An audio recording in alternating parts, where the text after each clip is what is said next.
Thanks for joining us tonight on The Pulse. I'm Tara Nasher. We have a lot of political news to kick off the work week, including a potential deal with China when it comes to TikTok. We'll have a social media expert in to talk about what this means for users moving forward. Meantime, social media is taking heat for fueling political violence across the country. And after the assassination of Charlie Kirk in Utah, former FBI special agents joining us live in studio with strong words on what it will take to keep our open spaces safe and the challenges the feds now face. It has now been 5 days since Charlie Kirk, co-founder of Turning Point USA, was gunned down while speaking at the university in Utah, and authorities say the suspect isn't cooperating. Investigators say new evidence is bringing them closer to understanding the motive behind Charlie Kirk's assassination. The conservative activist was answering questions about shootings involving transgender individuals when a sniper positioned 200 feet away fired a single fatal shot. Authorities say DNA from Tyler Robinson was matched to the weapon used last Wednesday. And FBI Director Kash Patel told Fox News that Robinson left a note saying he had an opportunity to take out Kirk and he was going to do it. As the investigation moves forward, lawmakers from both parties are calling for a dialing down of the rhetoric. You dehumanize your political rival. What you end up doing is you put them in harm's way from people who are deranged. All of us have to condemn this with a clear voice so that we can engage in the kind of debate that's necessary to have a healthy democracy. Patel is set to testify before congressional oversight committees tomorrow on Wednesday. Meanwhile, in the wake of Kirk's assassination, the Trump administration has asked Congress for $58 million for security funding for the executive and judicial branches. As for the suspect, he's set to make his first court appearance tomorrow. Both President Trump and Utah's governor are calling for the death penalty. And today, Vice President J.D. Vance hosted the Charlie Kirk Show, calling it a tribute to his friend. He had multiple Trump administration guests on the show, including House Secretary RFK Jr. and Press Secretary Karoline Leavitt. And the executive producer of the show told CNN that the vice president asked to host the show, but there's still no word on who will take over the show on a permanent basis. Well, the trial resumed today for Ryan Routh, accused of trying to assassinate then presidential candidate Donald Trump. Routh was arrested after a Secret Service agent spotted his rival sticking out of the bushes at a Florida golf course. In court, FBI agents testified about evidence found in his car, including 6 cell phones, his passport, and notes about flights to South America. Routh is representing himself, and the prosecution expects to rest its case by the week's end. Well, President Trump continuing with his efforts to crack down on crime. This evening, he signed an executive order to deploy federal resources, including the National Guard, to Memphis. He says it will be a replica of the success in Washington, D.C. In addition to the troops, the president says other federal agencies, including the FBI, DEA, and immigration, will also be sent to Memphis. He says it's necessary. It's a big step to make our cities safer and doesn't plan to stop with Memphis. So we're not going to allow this kind of savagery to destroy our society anymore. We're stopping it. We're doing it one by one. We have time, but we want to go quickly. We don't want to lose Chicago. We're going to lose Chicago. We're going to lose places like you go to St. Louis. St. Louis. We're going to lose St. Louis. We're not going to lose. We want to save these places. Well, Tennessee's Republican governor was hand-on for the announcement right there. According to 2024 FBI data, Memphis had the highest crime rate in the country last year. However, Memphis police say there has been a decrease across every major crime category in the first 8 months of 2025. Well, let's turn now to the Middle East. The United States is standing in solidarity with Israel, calling for Hamas to be eliminated and all hostages to be released.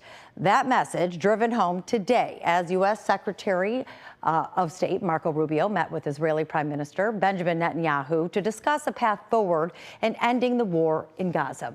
It comes as Israel expands its offensive across the region in an effort to defeat Hamas, vowing it won't stop until the group is eradicated. We remember Hamas, and we know that we must defeat them and ensure that they no longer are enabled to turn Gaza into a threat to Israel. Every single hostage, both living and deceased, needs to be home immediately. Hamas can no longer continue to exist as an armed element that threatens the peace and security, not just of Israel, but of the world. Well, thousands of Palestinians have been fleeing Gaza City, though others remain, saying it's their homeland. Others simply can't afford to relocate. Rubio's visit also follows Israel's surprise strikes in Doha, targeting Hamas leadership. Rubio claims while President Trump was frustrated by the attack on U.S. ally Qatar, it does not shake U.S. support for Israel. Well, turning to Michigan politics now, lawmakers are pushing a controversial bill that would outright ban pornography in the state. It's called the Anti-Corruption of Public Morals Act and would prohibit the distribution of real, animated, digitally generated, written or auditory depictions of sexual acts. The bill also includes a section that takes aim at transgender individuals by prohibiting sexual material that includes a, quote, disconnection between biology and gender by an individual, end quote. Well, it also wants to require internet service providers to use filters to prevent people from seeing the banned material. If passed, those who violate the rule could be looking at a hefty fine, even prison time. And those behind the bill are also pushing for those people to register as sex offenders. Well, the bill's primary sponsor, though, Republican Josh Shiver from Oxford, and with several other conservative representatives behind it, the bill has been referred to a committee for consideration. So far, a meeting has not been scheduled. If this were to become law, Michigan would be the first state to enact a total porn ban. Well, some good news for Detroit today. Mayor Duggan and other city leaders announced Detroit finished the 2024-25 fiscal year with a $60 million budget surplus. They credit the surplus to cost reductions and say nearly every city department came in under budget. Instead of spending the money on one-time projects like demolitions or park buildings like they have in the past, Mayor Duggan is proposing that $42 million of that surplus goes into a corporate income tax reserve fund, something the city council will need to sign off on. And leaders say that money would help prevent any financial difficulties in the near future, especially with regard to provisions within the president's big, beautiful bill and any manufacturing slowdowns. So when Congress passed the big, beautiful bill, there were provisions in it that would impact the net profits for corporations. And if their net profits are down, then so will be their payments. As the mayor indicated, we're not clear if that $16 million impact will fully affect the city of Detroit taxes, but we're trying to get ahead of what could potentially be a problem. And it looks like in the last 6 months, the corporate profits may have dropped in the manufacturing sector around 50%. Now, it's my hope that next week or the week after, the president strikes a deal with Canada, the tariffs are resolved, and these profits pick back up significantly. But in the city of Detroit, we don't prepare for best case, we prepare for worst case. Well, that $42 million, if approved by City Council, would add to the already more than $500 million in reserves. And this is the 11th consecutive year the city of Detroit has ended a fiscal year with a surplus. Well, still ahead, the killing of Charlie Kirk, raising concerns and questions when it comes to public figures and security. And is anyone safe in large events like this? Two former FBI special agents are weighing in on that. Plus, the scrutiny social media is under when it comes to videos and controversial remarks about this case. You're watching The Pulse on Fox 2.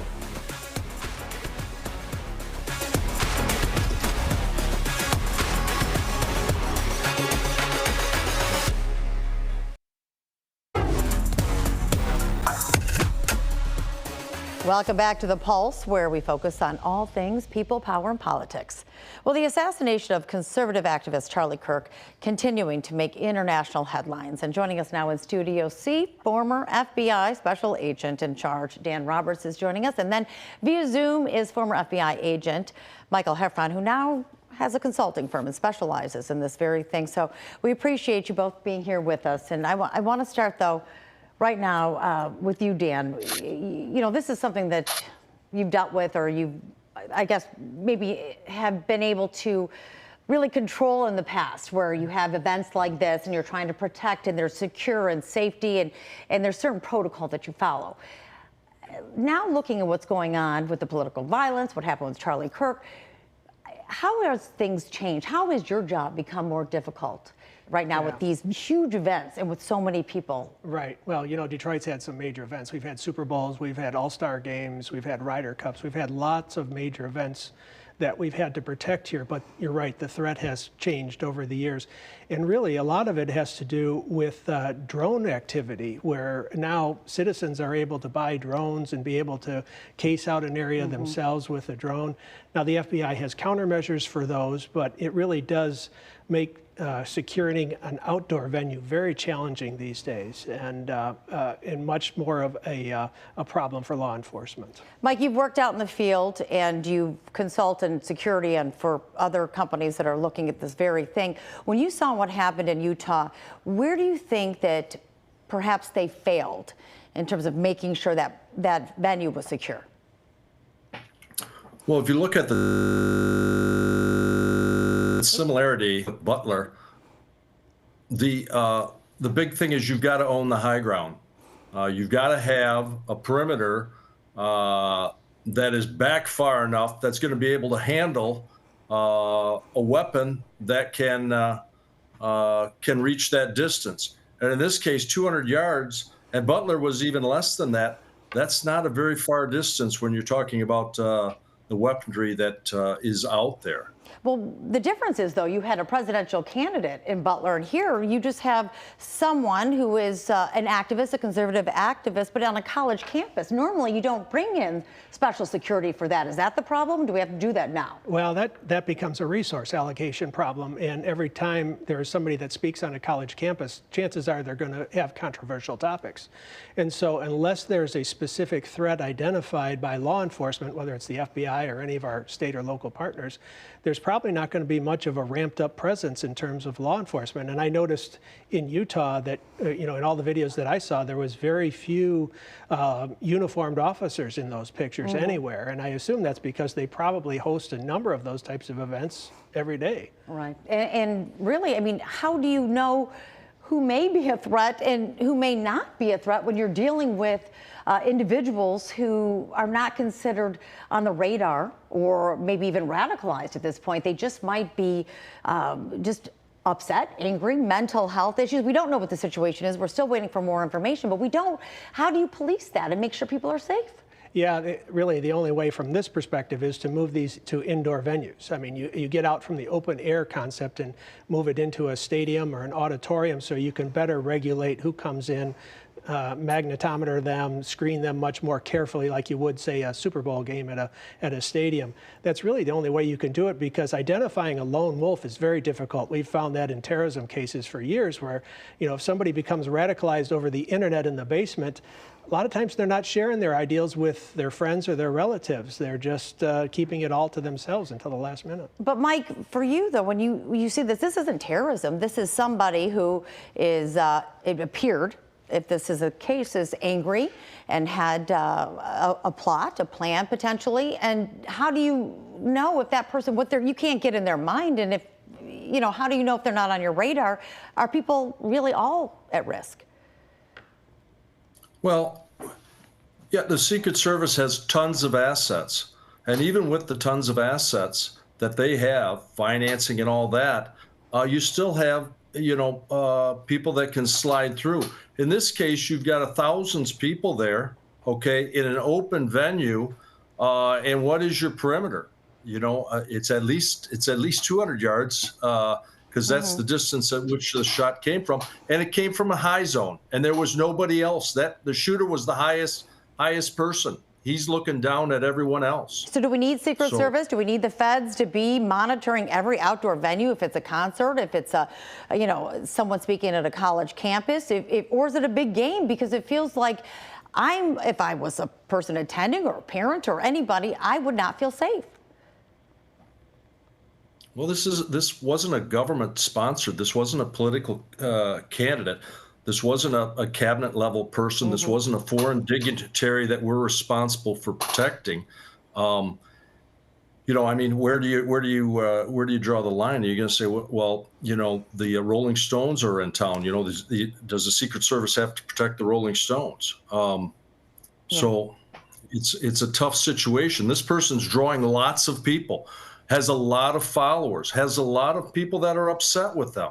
You know, people don't agree with what everyone has to say. So it's kind of a big situation with a small budget, really. Well, that's the thing. And I was going to say, if someone contacted you and asked for your opinion on how to protect a crowd in a venue like that moving forward, maybe controversial, what would you tell them to do in order to protect the people and the person they're speaking? You know, you see a little bit more of this is the portable ballistic shield. Okay, and I know that we see it with President Trump has used it. But now it creates a barrier. If you're looking to have a conversation with people, and I've got a piece of 1 inch thick plexiglass in front of me, it loses a little bit of the effect, but it does keep you safe in a situation like that where you've got too much unknown going here. You've got rooftops where there's no one on it. There's no one even monitoring, saying, "Hey, there's somebody climbing up on this roof." All right. What are your thoughts on that? That's a clue that maybe we have an issue. Maybe we need to radio. We need to say, "Hey, let's get the person off the stage and get them out of there." Right. Well, again, I think it's a resource issue, and to be able to try and protect every speaker or every controversial person that shows up on a college campus would be impossible for the FBI or any federal agency to do. But that said, if the FBI developed any threat material about a particular speaker or that there was going to be somebody targeting a particular speaker, it's incumbent upon them to share that intelligence with the local law enforcement officers there on scene and bolster their security then. In hindsight, it's 2020. Now we're seeing all these things. Oh, maybe there was a sign here or this person was doing this.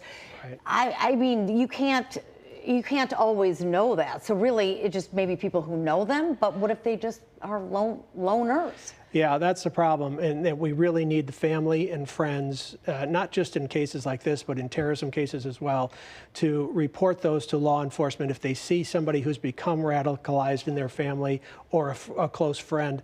Report that to the FBI or report that to local law enforcement so it can be checked out. What about social media? Is it on them to be able to monitor this more closely to make sure there aren't any red flags? It certainly is, and they have an obligation there if they see this kind of activity to report that to us as well. All right. Well, we appreciate you both sharing your insight and moving forward. Hopefully, we can gain this insight and use it and apply it so this doesn't happen again. Well, still ahead, a framework deal has been reached between China and the U.S. when it comes to the ownership of TikTok. We're hearing from a social media expert about the potential impact of this and what really needs to be monitored moving forward. That's all when the Pulse on Fox 2 continues.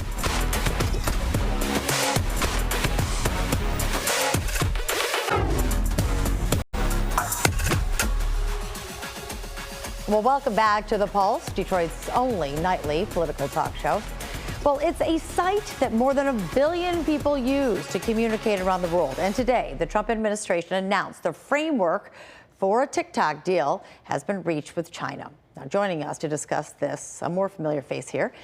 He's a social media expert, but he owns his own, it's called Lloyd Media Marketing Production Company, and it's Ethan Lloyd. He's here with us now. And when you, of course, and when you hear about this deal, we don't know the details, but we know some of the intentions of this deal, getting into the hands of U.S. ownership and not in China's ownership. Yep. But that seems odd because they seem to have more regulations on their TikTok version than we do here. Yes, that's very true. So if anybody didn't know, China does not allow TikTok to be used by Chinese residents. They have their own version of TikTok, which is much more censored and doesn't allow as much free speech. It's called Red Note. And when TikTok was temporarily banned in between the presidency of President Joe Biden and President Donald Trump, a lot of American users were getting on Red Note and just seeing how different it is as a platform. Right. So we are seeing a deal that is going to be announced this Friday. President Xi is coming into America to talk to President Trump about it, and we'll learn more then. Sure. So I'm a user at home, and I maybe call me a teenager. I'm upset because maybe TikTok will be banned. We've heard that so many times. But now, how it's going to affect me as a user? Yeah, so there are a few different ways that you may see a difference. The algorithm may change. So the algorithm was Chinese owned. That's the biggest part. So the data is going to be in different hands. The data will not be living in China anymore. It will be living in America. That means that you may see more American products. You may see more American marketing. Right. But for the most part, for most people scrolling, the experience should be the same. The content may look a little different, though. But now, given what's going on with the political violence in our world, and certainly social media being blamed for so much of it, do you think, though, that we might see some more regulations or maybe more filtering of some of the information that's out there? Because we know back in the day when JFK was shot and killed, it took 10 years for that video to come out. This took 10 seconds. Yeah, given who our president is, I think the Republican Party and the Republican caucus is really big on free speech. The response that we're seeing from that assassination, I don't see that we're going to see necessarily a stronger policing happening on social media because of this.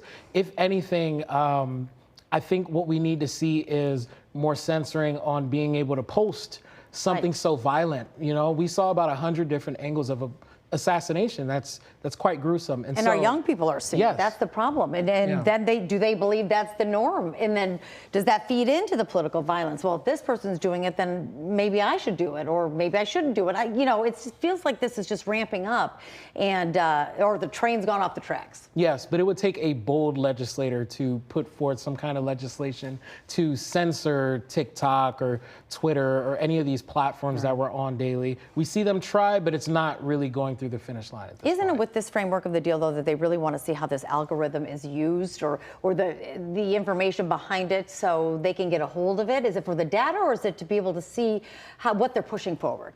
Yeah, so the amazing thing, and I always say this, social media is the digital manifestation of public interest. So if you have user data, if you see what people spend their time watching, what they spend their time liking, and what they spend their time sending to one another, you will know what they purchase, you will know what their mood is, you will know what their emotion is, you will know what triggers them and what excites them. That is data that is worth billions, if not trillions of dollars, but also it has immense political capital. Well, and of course, we know that TikTok, people stay with that social media or peruse it more than others. What makes that, what do they have that the others don't? Let me tell you about TikTok, Taryn. Nonstop. You start scrolling, and you can keep scrolling for hours, and unless they tell you, hey, you've been scrolling for a couple hours, you will keep going. It is nonstop. It is instant gratification. The videos never pause unless you manually make them pause. On other platforms, you have to press play. On this platform, as soon as you open that app, it plays, and it never stops unless you tell it to stop. That is how a problem can grow. This is how we're seeing attention span dropping. We're seeing people less attentive nowadays. The norm now is to take out your phone and look on and scroll on TikTok when you're bored, or you know. And so we're living in a new normal, and we're going to have to learn how to navigate it. We sure are. Ethan Lloyd, thank you so much for being with us and sharing your expertise that we're still trying to figure out every day. So in terms of social media. So thank you. And that is, though, the Pulse for tonight. We appreciate you joining us. I'm Taryn Asher, and as always, it was good to be with you. Have a good one.